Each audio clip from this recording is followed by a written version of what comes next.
Hey guys, how's it going? My name is Anthony Muthurajah and we're here with part 2 of Navigating Through Changes.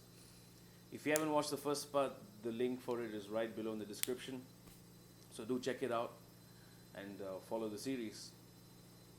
So in the first part, I spoke about the first 4 bars of Stella by Starlight and how we can create motions or melodies based on substitutions, but simple substitutions, nothing crazy.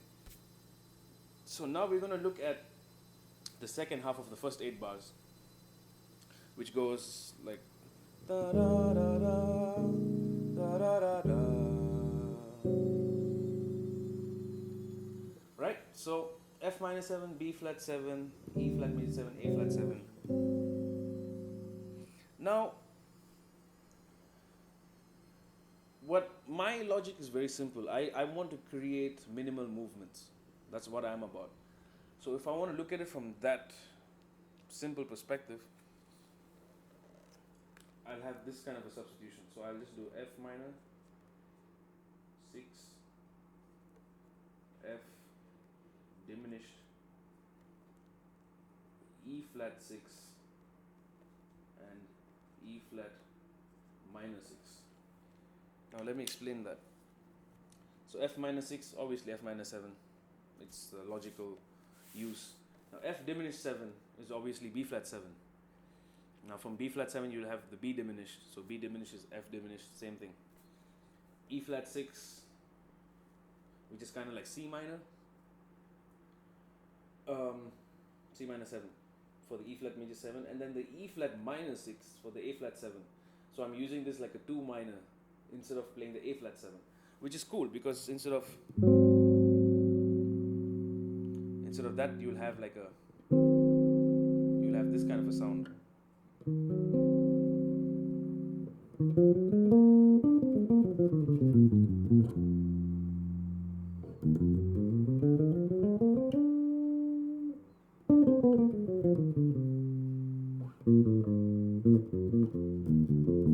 All over this, right? So this is a fairly simple substitution. Now if I sing it, da da da da da da da da. Now chordally, that's already giving a lot of sound and color. So melodically, you can imagine the possibilities. So F minor 6, F melodic minor, and then for the F diminished 7, what I like to do is I kind of play the same thing, because the minor 6 and diminished 7 is just one note. So you can throw in the B to an F melodic minor.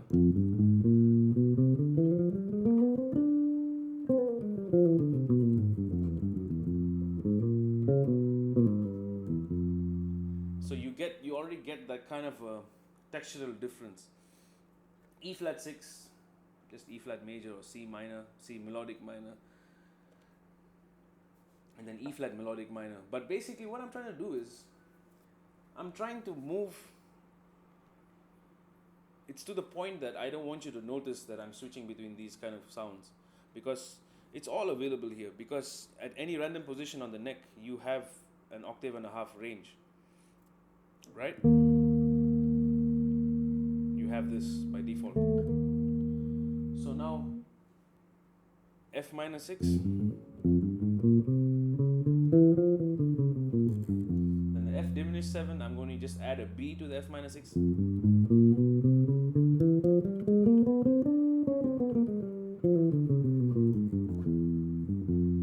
E flat 6, or I can do, and then E flat minor 6.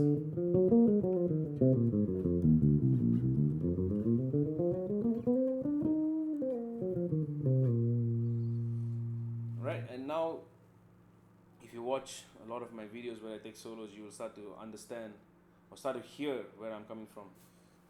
So this is one way of substituting. Now another way, I would just, for the sake of showing a major perspective, so F minor 6 can be A flat 6, F diminished 7 can become A flat diminished, and then E flat can become G minor. I'm not going to make it a 6 because that's obviously not going to work. G minor, and then for A flat 7 I'll do G flat minor 6. Now this would sound like this: A flat 6, A flat diminished,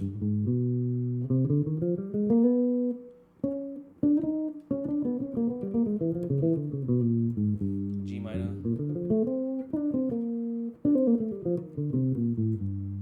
to G flat minor,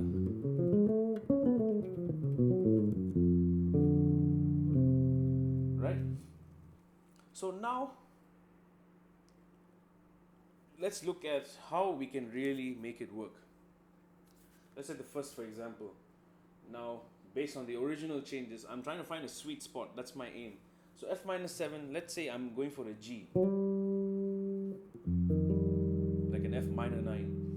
And then for the B flat 7, I go to the augmented fifth, F sharp. So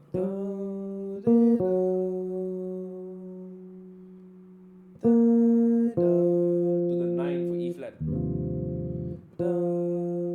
To the 13 of A flat 7. Okay? So that's like my, let's use that as a skeletal frame.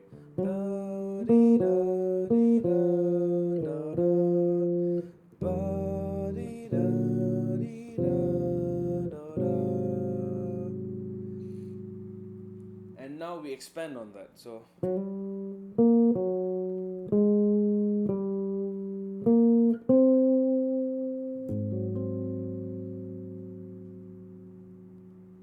and in my opinion, creating simpler lines are difficult because the note choices have to be really spot on.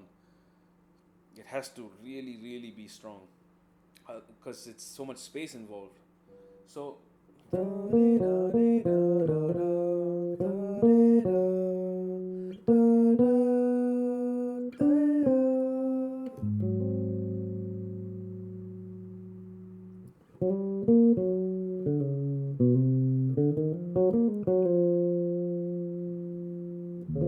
just another example. So I always try to do that. So I use these substitutions as a reference point, and I try to find these really nice, sweet notes that really sound great from the minute you start off to the point you resolve it. So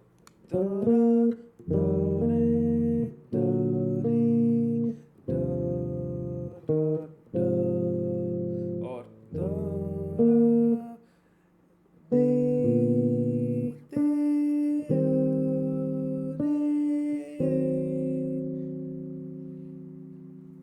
and what I would also suggest, especially for bass players, is practice chords. Practice playing a chord melody kind of idea, because that really solidifies your ideas even more, as opposed to just having a line and you're just not sure where to place it, you know. So these are two options you can look at to use over these 4 changes. Now that we've established that, I just want to isolate the 251. I just want to isolate these 3. Now, if you look at the substitutions as well, there is only two motions involved. Basically, this is the first motion, and that's the second motion. But you're just moving a whole step down to G, half step down to G over here, half step down to E. Whole step down to E flat. So F minor 6, F diminished, E flat 6. So now when you see a 251, try to maintain that motion. Try to have the 2 minor, the 2 diminished to 1 major. Or 4 major, 4 diminished to 3 minor. And you can have various substitutions, obviously. Now instead of F minus 7, I can do C minus 7. Let me just write that down. Okay. C minus 7 would give me like an F minor 11 sound. C minus 7, B minus 6, C minor 7 again, and I can do C minor 6. See, now that da da da da da da da.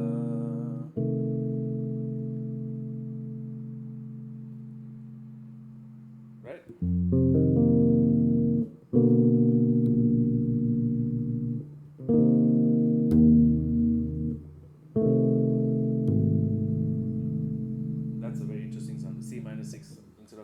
7. That's like a diminished sound. So you can do this with any song. You can take any tune, any jazz standard, like I mean any song really. Pop songs, some pop songs are really nice for this, like a lot of MJ tunes, Stevie Wonder. They have a lot of these beautiful motions that happen, that really just can be messed around with for fun, for practice purposes, or even on a gig, whatever it is. So these are a couple of substitutions I use over these set of changes. Generally, when I play 2-5-1, this is the kind of motion I would use. It's either I go up a half, up a whole, or down a half, down a whole between the three changes. Like I try not to think too far apart. F minor 7, B flat 7, E flat major 7. To me, that's a lot of thinking. That's just me, but I find this way really helps me out a lot. So I tried my best to keep it short, as short as possible. I hope I succeeded. Anyway, so if you have any questions, do feel free to comment below or just send me an email at jamproject@icloud.com. And also, I'm open to taking suggestions for doing different video series. So if you have anything particular in mind, do shoot me a message. I am thinking of talking about the Barry Harris method for the next series and how I use it from an improvisational perspective and also a compositional perspective. So, but I'm still open to suggestions. So, yeah, I'll see you guys in the shed. Peace.